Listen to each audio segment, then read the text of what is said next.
Thank you so much. That's very kind. The board that I served on and continue to be a member is the Mormon History Association, which is the largest history association in the church that we have. But I'm delighted to be here. We put this where we can do both of these things. I just was reflecting the past couple of days. I've seen a couple of interesting things. A guy had a bumper sticker and it said, "Jesus loves you, but he loves me more." And then a woman at the gym had a t-shirt that said, "Jesus loves you, and I'd like to slap you." So, but I'd like to slap you. Anyway, people ask if I have an ancestor in the battalion, and I don't, but my kids do through my wife. But when we moved to California, as was mentioned, I got really interested in the southern portion of the trail because most of that goes through the Anza-Borrego Desert, which changes very slowly. So I can take people out and say, all right, if you'll stand right here or walk right there, that's exactly where the battalion marched through.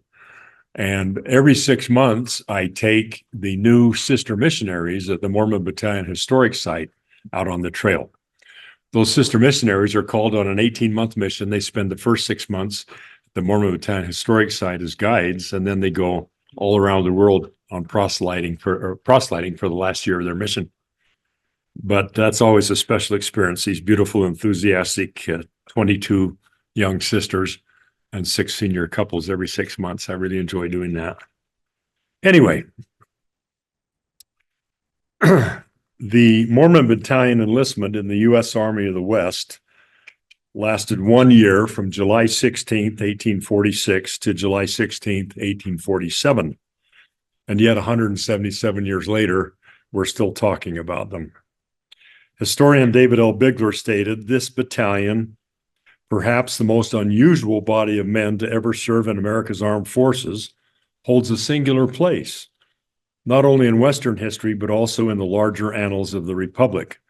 Between 1846 and 1848, its members played pivotal roles in events of such magnitude that they continue to shape the nation's destiny and the lives of its people."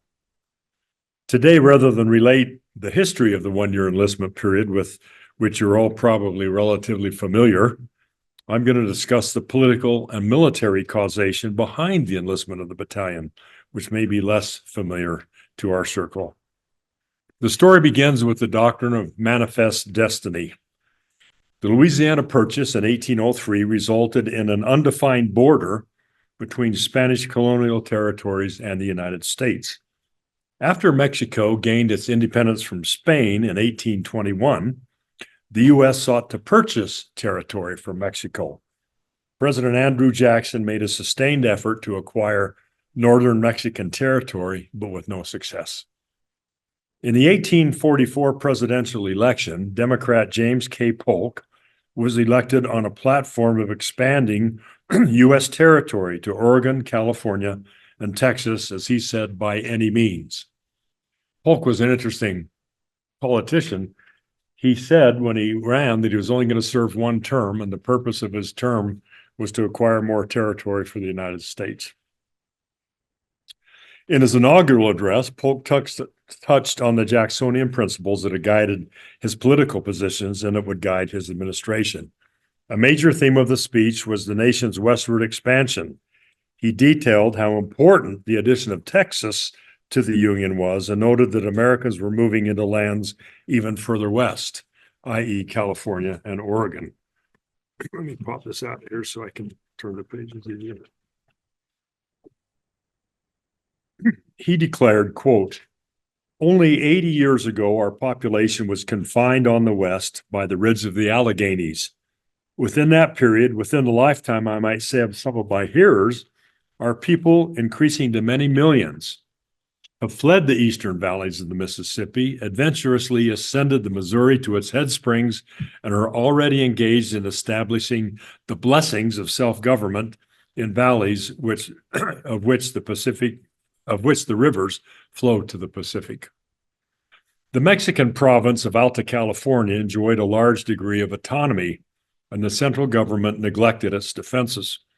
A report from a French diplomat stated that, quote, whatever nation chooses to send there a man of war and 200 men could conquer California.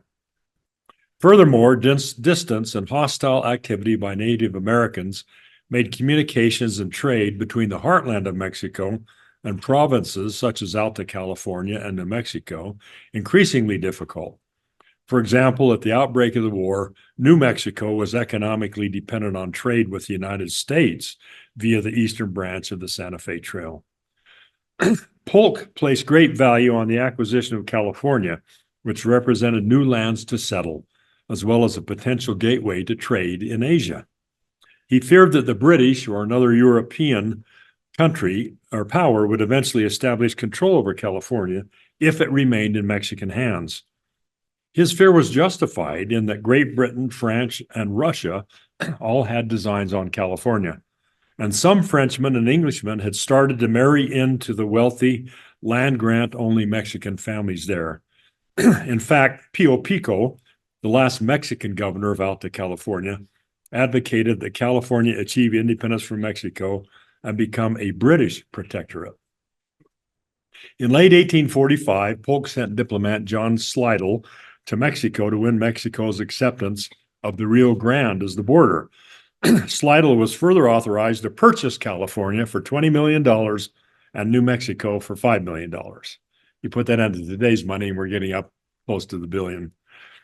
In late 1845, Mexico was neither inclined nor able to negotiate, as it was a country in political turmoil.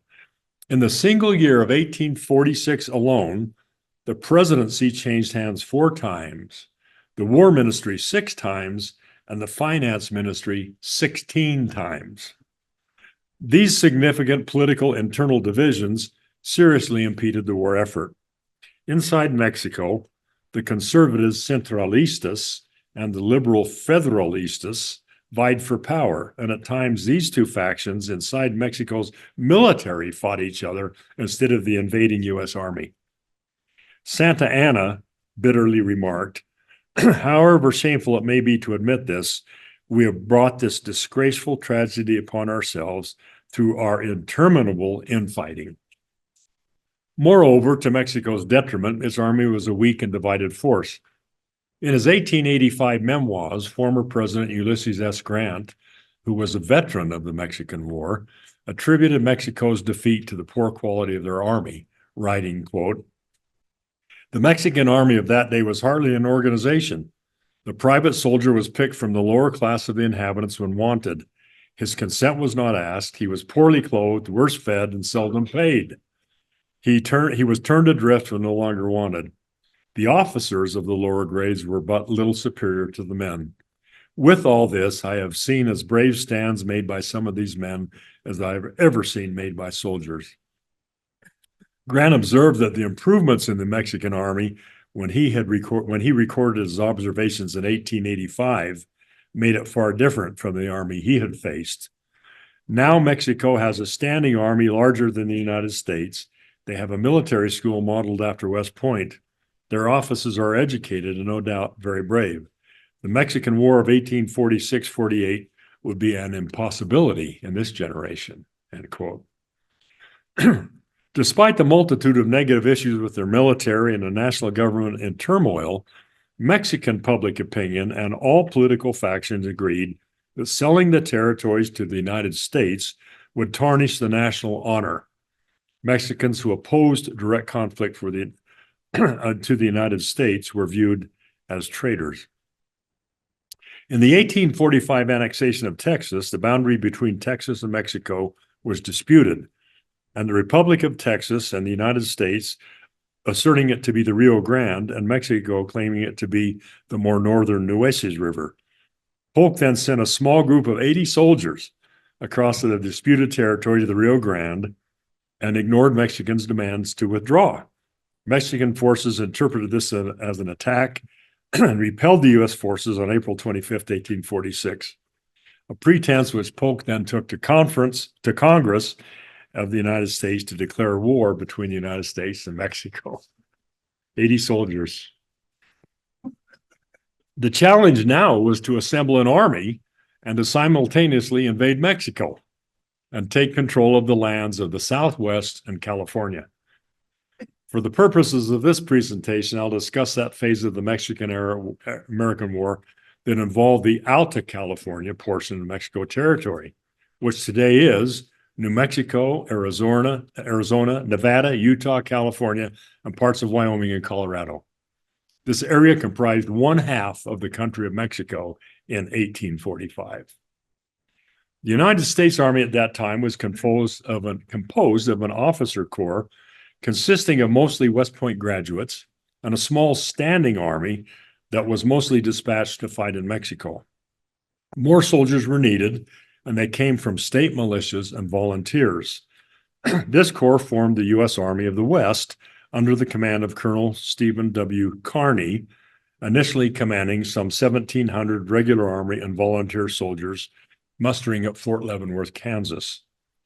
Kearny was promoted to brigadier general, and he designated the force the Army of the West and advanced on the Santa Fe Trail by the end of June 1846, with his forces being the mounted dragoons. Dragoons are cavalry, and these were 100 regular Army soldiers, and the Mormon Battalion, the only religious unit in American military history. And I'm going to turn my phone off because it's ringing in my hearing aids. Anybody else have that problem? Another feature that made the Mormon Battalion unique is that it was recruited as a federal volunteer unit, not a state militia. There was no state for them to be recruited from. Iowa was a territory.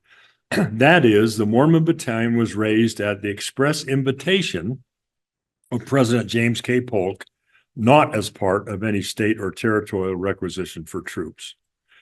This came about because, as the first Mormon companies prepared to evacuate Nauvoo in the winter of 1846, the Saints found themselves in an impoverished condition and were soon scattered across the Iowa Territory, incapable of financing a move further west.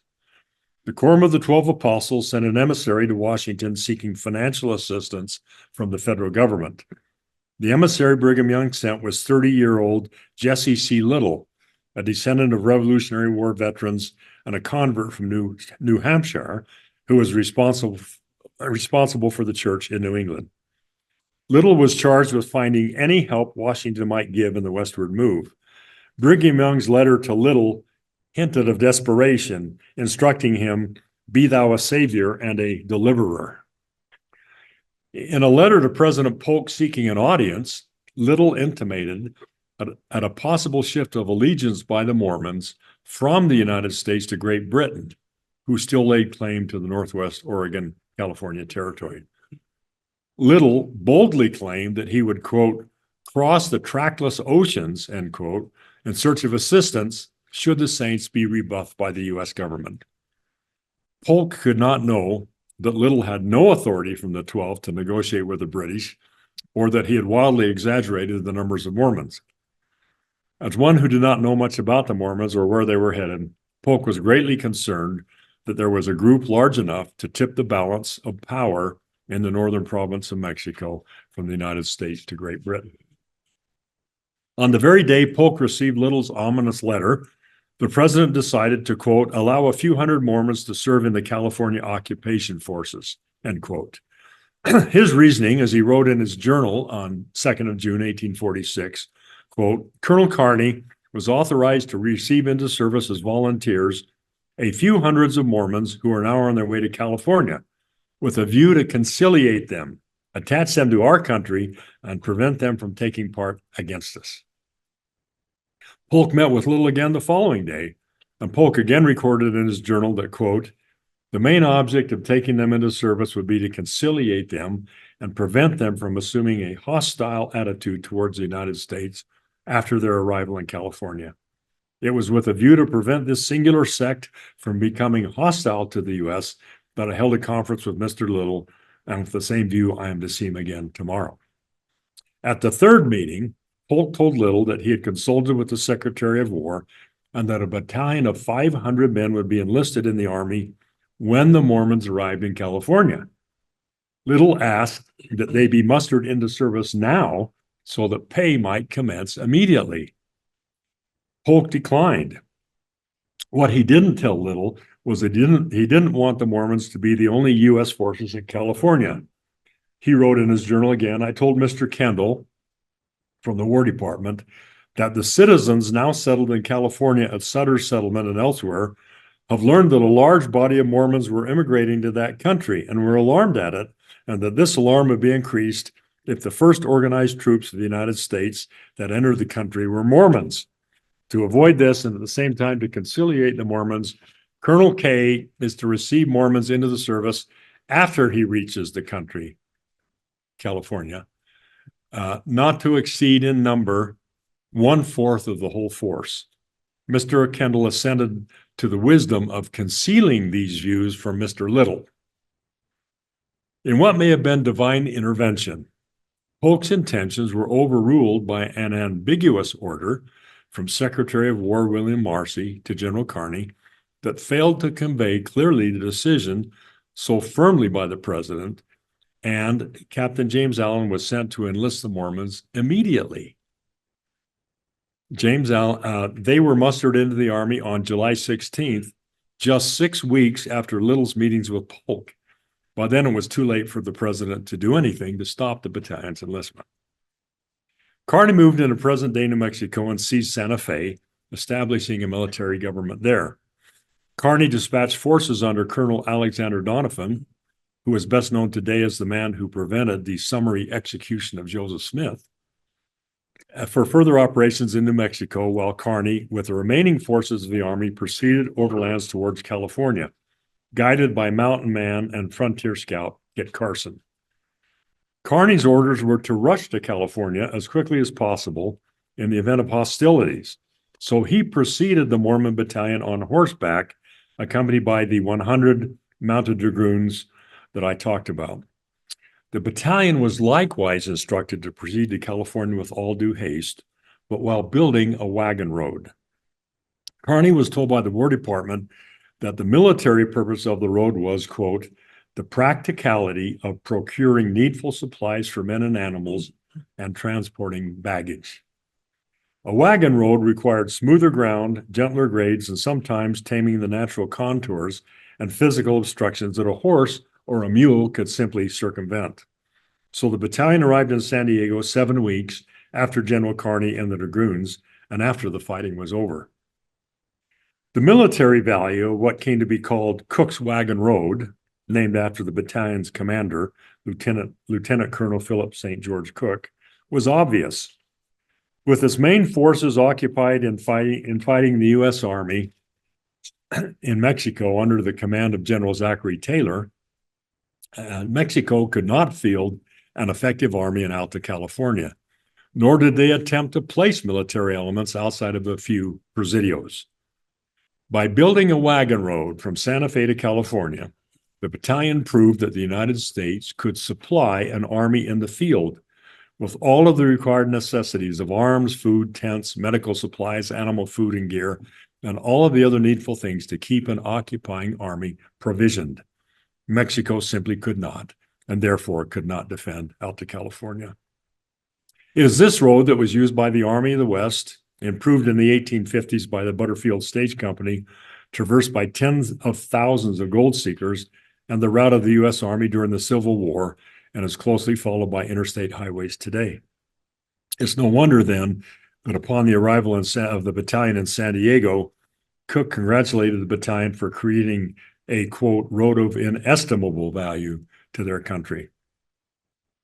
Contrary to popular belief, held even among some people of Mexican heritage in Southern California today, after the Battle of San Pasquale, the U.S. Army was welcomed by the natives of the pueblos of Los Angeles and San Diego.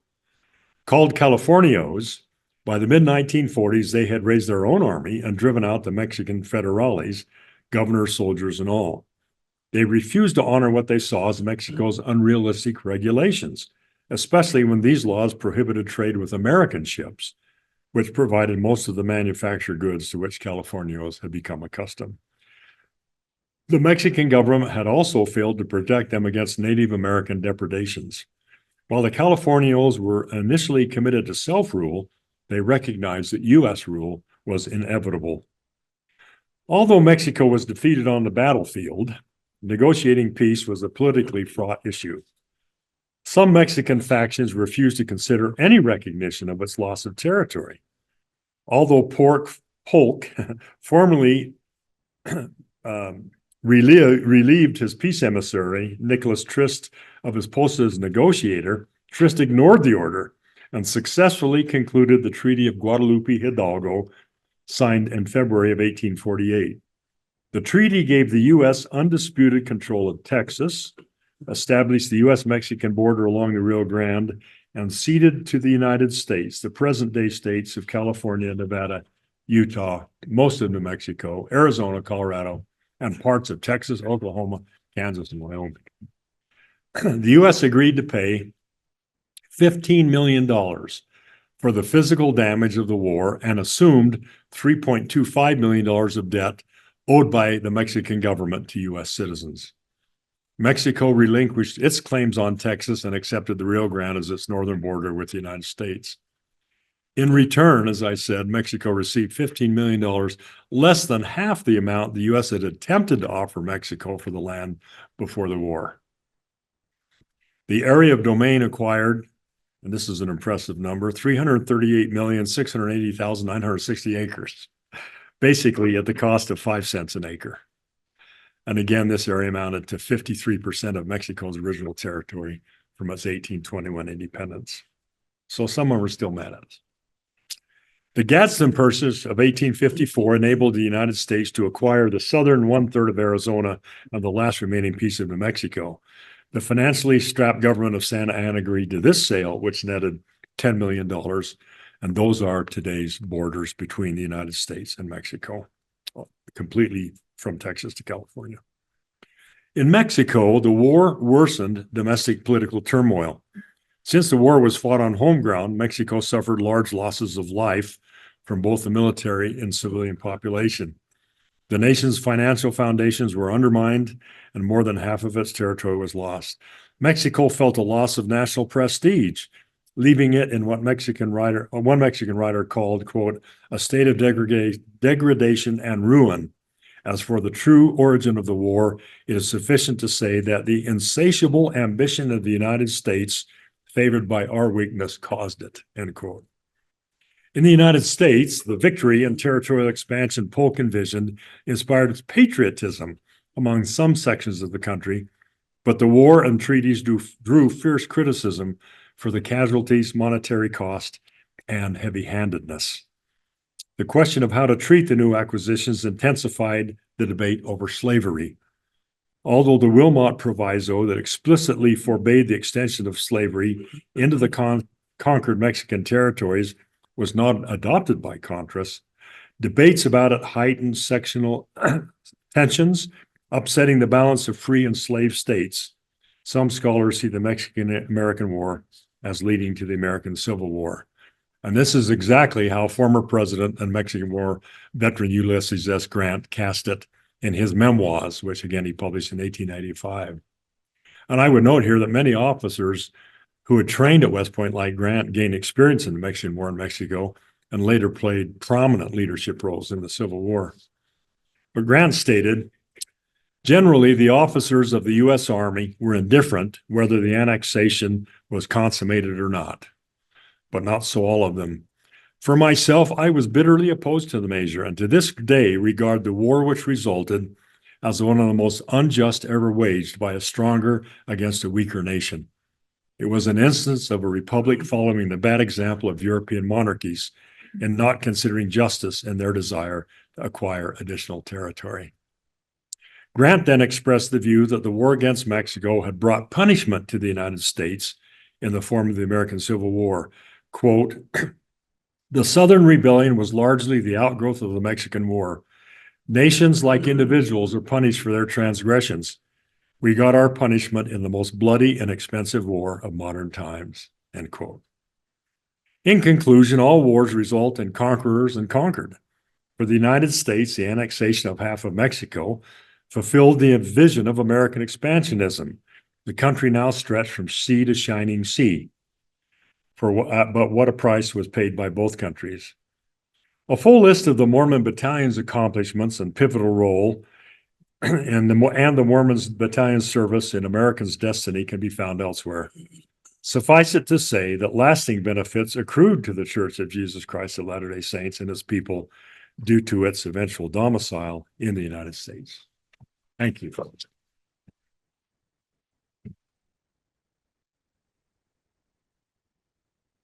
Yes, questions? I'm happy to take questions. Yes.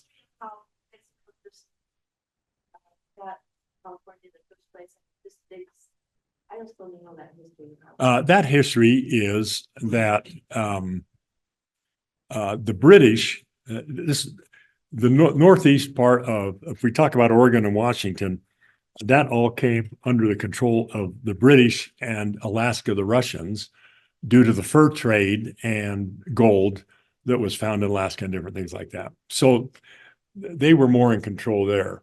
Mexico, starting in 1776, a propitious year, sent Father De Anza and his group up through Southern California, basically as far as San Francisco, and established the mission system of 21 missions from starting basically a couple were in Baja California. We almost acquired Baja California, by the way, too. In the negotiations, we were going to throw in a couple $1 million more, but they declined.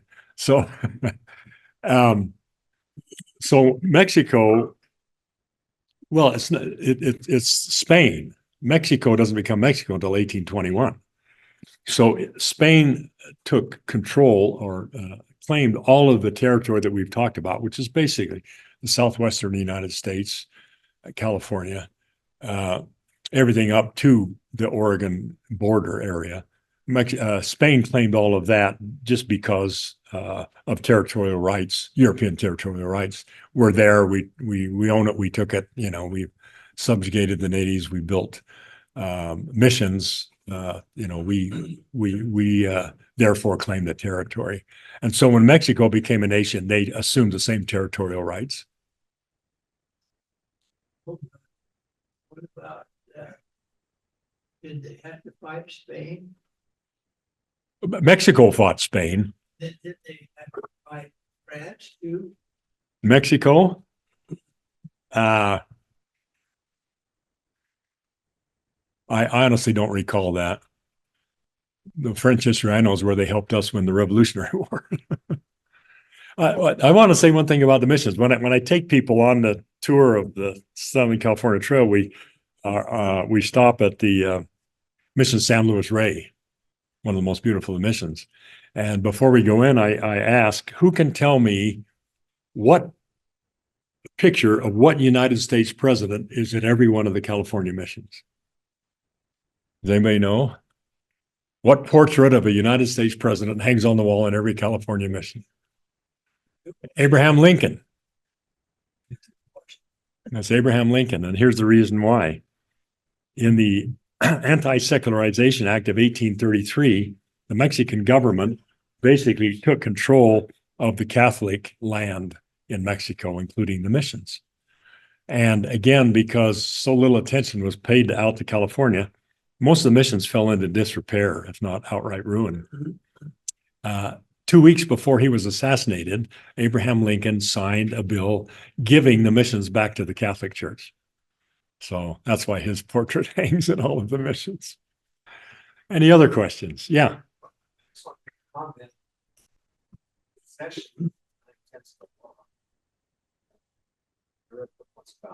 expansion of the frontier western. Mm-hmm. Some European countries had was the lack of settlers. Yeah. So you had people coming from England for religious reasons, religious freedom, and for economic reasons. Yeah. In the East Coast.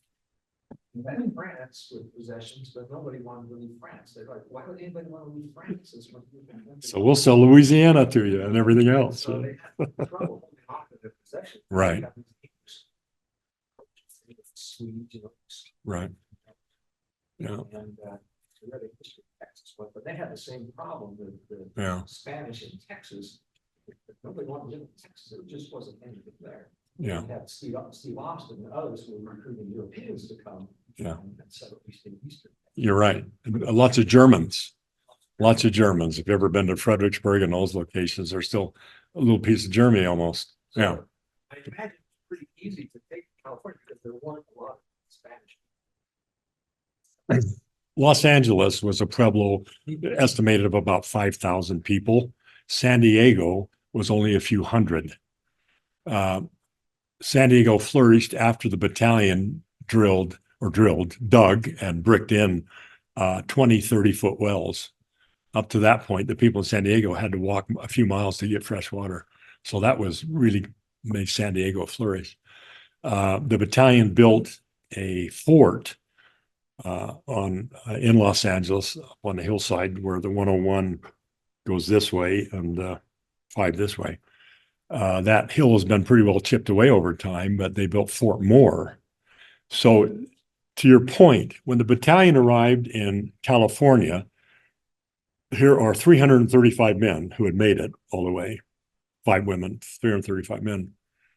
They represented, along with the Saints who had arrived in Yerba Buena on the ship Brooklyn, the majority of Caucasians in California, and the Caucasians outnumbered the Californios. So for that 6-month period, while the battalion is still in California, we were the majority. Oh yeah, that's a good point. The Indians outnumbered the Californios. I mean, it was a rich territory, but once the missions were disenfranchised, then the political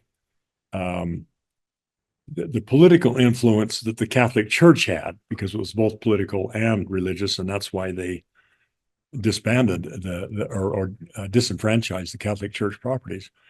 Once that was lost, then the locals who controlled it were the Californians, the big land grant owners.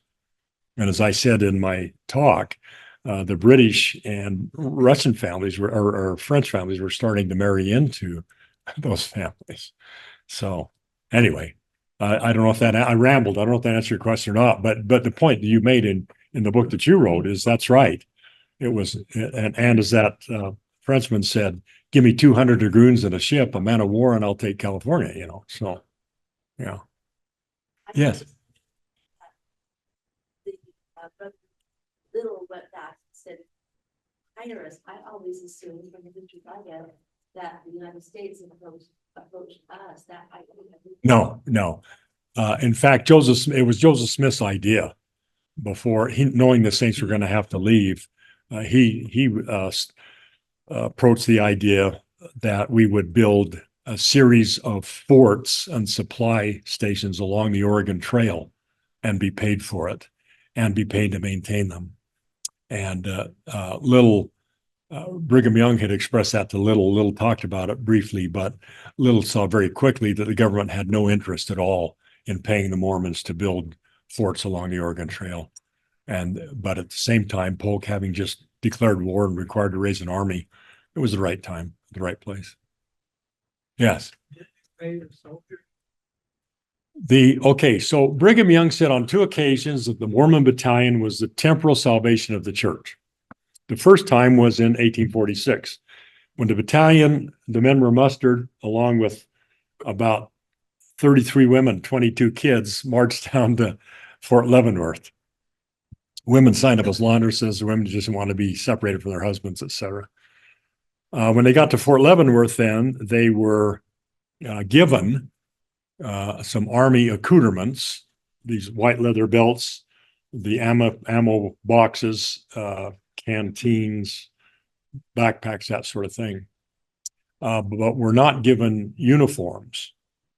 At that time, the militias provided their own uniforms. if you ever see a picture, particularly some of the New York militias had uniforms that rivaled anything Napoleon ever came up with. They had these fancy uniforms. Well, the battalion, they just had their own clothes. They didn't have uniforms, didn't need them. And so $42 of what they were paid there, which is equivalent of $1,000 today, was sent back to Brigham Young. And there has been some dispute over this, but our research over the past few years, we've now identified exactly how that money was spent. People accuse Brigham Young of taking it, not giving it to the families, and that's not true. The vast majority of the money he gave to the wives of the families who were left in Iowa so they could support themselves until they could go west. He did take a portion of that money to outfit the Vanguard Company, the 147 young men in Brigham Young who dashed out to the valley, arriving here in July of 1847.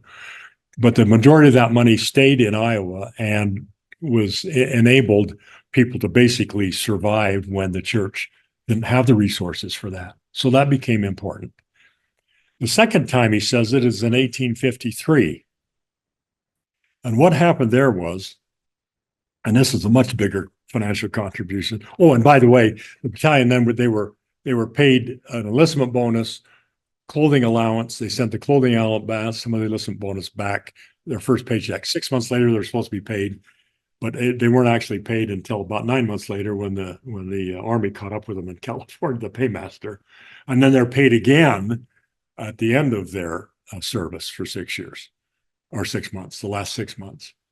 So the enlistment bonus, the clothing allowance, 6 months pay, 6 months pay, they enabled the battalion to support themselves and continue to send money to their families, mostly in Iowa. So they're mustered out on the 16th of July, 1847. They're anxious. By now they know that the Saints are headed to the valley. I mean, that was no big secret. Brigham Young never said they're going to go to California. He always said they're going to settle in the Great Basin. And so Brigham sends a letter so most of the members of the battalion had gone up through Central California and were working in San Francisco or Sutter's various enterprises around Sutter's Fort. 85. So we had 335 men. 85 of the youngest men re-enlisted for 6 more months in the Army to get more money. Basically, the rest of them headed up to Northern California where they found jobs. Brigham Young sent a letter to the leader and said, do not come to the valley this year. We're trying to plant crops. We barely don't have enough food to last us through the winter. We can't support you. Don't come to the valley this year. Stay in California and work. And so through the fall into the winter in Northern California of 1846, 47, 48, they're there. 6 of the battalion veterans were sent by John Sutter with his foreman, James Marshall, up to the American River to build a sawmill. And we know history now, we know the date that gold was discovered because in the Journal of, his name is one in my head. I know it like I know my own name. I don't remember my name. Ever happened to any of you guys? In the Journal of Henry Bigler, he writes, on January 24th, 1848, we discovered, or John Marshall looked in the tail race and saw a metal that looked like gold. Well, they all picked up nuggets, literally, sent them back or took them back down to Sutter, and he had them assayed, and sure enough, it was gold. And so Sutter says, if you can imagine, don't tell anybody. You know how well that secret was kept. And so these men stayed until late June of 1848 and worked at various jobs, and in their spare time panned for gold. And this is where Mormon Island, by today's Folsom, which is now underwater in Folsom Reservoir, but that was the original strike of the greatest amount of gold that was recovered right off the bat was at Mormon Island.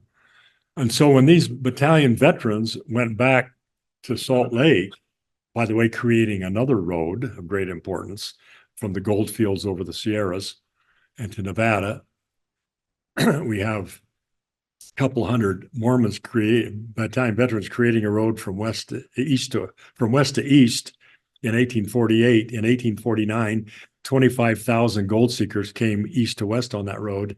1850, 75,000 over time. I just hiked that actually at the end of June.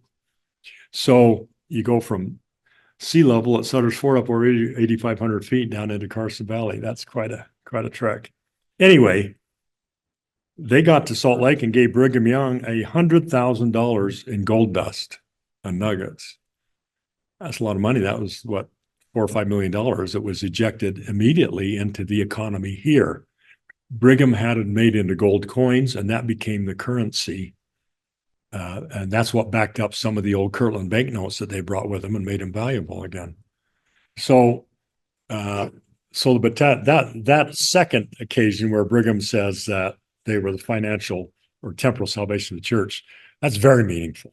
That's very meaningful, that $100,000. Some of the families, the very few, had already arrived in the valley in the 1848 caravans, wagon trains. Most of the men headed back to Iowa to pick up their families. So I brought you our Zicky brochure here. We're actually quite proud of this, created for the 175th, but it tells you a lot about the battalion. But if you open it all the way, you will see that here is where the battalion started in Council Bluffs, going to Fort Leavenworth, arriving in Santa Fe, and Santa Fe is where where Philip St. George Cook takes over the battalion, and then Kearney's ahead of them, and then here they go building a road, this road all the way through New Mexico, Arizona, into California, into San Diego and Los Angeles. That's the road. Now, after they're mustered out, then the veterans, here they head up to Northern California. The gold fields create what is now known as the Mormon Immigrant Trail / Carson Pass. They named it the highest point after Kit Carson. Moves into Nevada. They came down to Salt Lake, most of them through the Idaho cutoff here. And if their families were there, they stayed. If not, they went clear back to Iowa to get their families. Basically, on almost 5,000-mile round trip. On foot from here to LA, by horseback back to Iowa. They were paid by Sutter. He didn't have a lot of cash, so he gave them 150 domestic animals, 150 horses, 27 wagons, and a cannon. And that's what they used to get back to Iowa. Okay, any other questions? Yes. Did you, your area of working with this, other people try to collect any journals of these or information stories of these individuals? Sorry. We started in 2017. We got some money from some of the wealthier foundations in the area, and we started a research project to, number one, determine exactly who was in the battalion at the initial, when they were initially enlisted, who made it as far as what we call the sick detachments. By the time they got to Santa Fe, Cook looked at it and said, "You're not an army," and then had a chance to even do military drills or train. But he sent the women and kids and those who were old and feeble to Pueblo, Colorado for the winter. So that's why, leaving Santa Fe, we have 335 men and able-bodied men and 5 women. So in order to determine all of those things, we started a research project. We have, and I've joked many times that if everybody in the church who thinks they have a battalion ancestor, if that were true, the battalion would have been the entire U.S. Army of the West. It's kind of like everybody has an ancestor that was Joseph Smith's bodyguard, right? I don't understand how he was murdered because he had so many bodyguards, according to our lore. But anyway, we have identified for sure every single battalion member. We have achieved getting something which Reed Smoot, when he was Senator of the United States, asked for the payroll records, and because of the anti-Mormon feelings at the time around the polygamy hearings with Joseph F. Smith, Government wouldn't give them to us. We finally got them. We have 24,000 records of the battalion members. Their mustering records, their payroll records, who went where when. For example, those 16 men accompanied General Kearney and John C. Fremont back to Leavenworth for Fremont's court-martial. That's a whole nother story, but all that we identified, everybody who went every which direction. We have their payroll records and their bounty lands. The veterans of the battalion were, if they applied for it, were given land grants in places like Iowa and Ohio, or they're not going to live there, but they could sell them.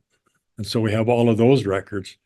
And we are now putting on family history on Family Search. And we've just hit 400 of the 500, plus we're adding women. We now, if you'll go on and click the button, if you have a battalion veteran, you have a concise biography and, if possible, a photograph of that battalion member. By the end of the year, we will have achieved having all 500 plus the women and children on Family Search, where it'll immediately come up and you can see who your ancestor was. Can we get how you locate that? How would I? I'm trying to, they were putting a button on. I don't remember if that's been accomplished yet or not. I'm sorry. I don't, yeah. So like 365 made it to California. Did the others 335. deal?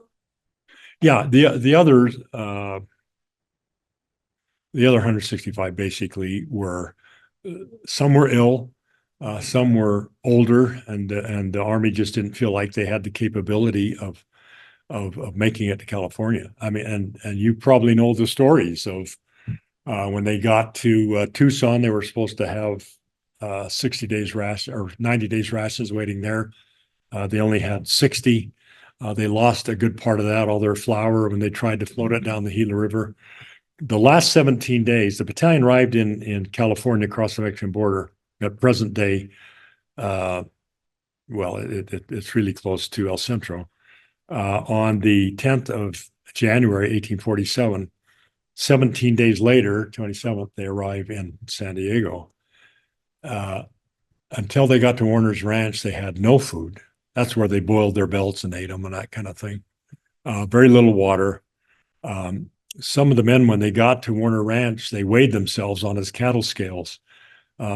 Everyone had lost weight. One man recorded he'd lost 40% of his body weight since they left Fort Leavenworth. But this is one of the miracles of the battalion. You take 335 men and subject them to an incredible, stressful march with tremendous manual physical labor required on short rations, and you would have, assuming a certain percent, who would die. Not one of those 335 men died. That's really amazing. So to sick battalions, there were 3 of them that were sent, composed of people who were generally sick, the women, the children, and soldiers to guard them to take them to Pueblo. So some able-bodied soldiers were on that escort duty to take them from Santa Fe to Pueblo.